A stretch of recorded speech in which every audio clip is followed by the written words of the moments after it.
So here we're going to take a look at how we can achieve the split toning effect in Adobe Camera Raw. As you'll see, I've opened my original RAW image within Camera Raw itself, and I've just adjusted my exposure of the image so things look nice and tonally correct. So now I've sorted out the general tonality of my image and make sure the exposure is correct.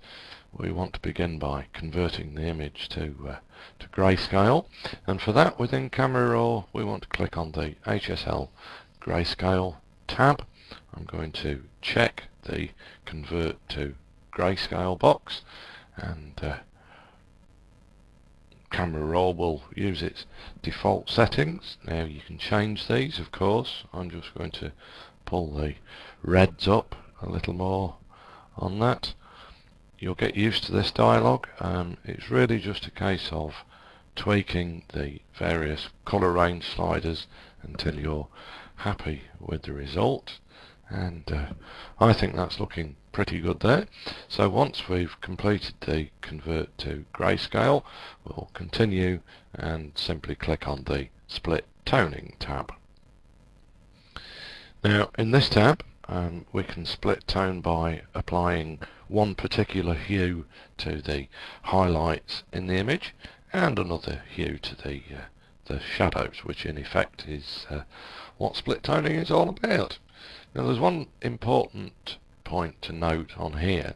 At this stage, with the split toning dialog at its default settings, if I actually move the hue slider, you'll see there's no change at all in the colours in the image itself, and that's because saturation by default is set to 0.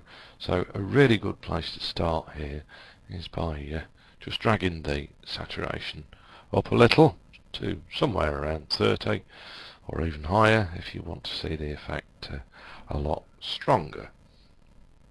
Now I want the highlights in this image to have a nice subtle yellow tone to them, so I'm simply going to grab the hue slider and drag it up to somewhere around 65, so you can see now that that yellow tone has been actually applied to the highlights and quite a lot of the mid-tones as well.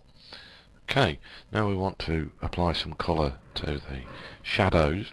Again, we've got to have some sort of value on the saturation before we can do so. So we'll drag that up to somewhere around 50. And for the shadows here, I want to add a nice kind of blue tone, so I'll drag that to somewhere around 230. Okay, so at this point we can actually start tweaking the saturation levels for the tone in both the highlights and the shadows. I'm going to reduce that saturation to around about 32 on there, and I want the saturation of the colour in the shadows just a little less, so we'll go for somewhere around 27 there. Now the other thing we've got here is a balance slider, and with this we can basically decide which colour tint actually takes prominence in the image.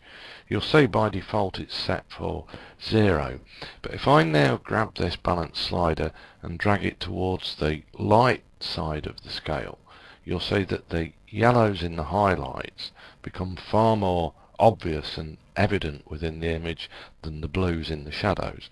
Again, conversely, if I drag this slider towards the shadow end of the scale, you'll see that we can mostly see the blue tone in the shadows within the image. So this is a matter of personal taste, really.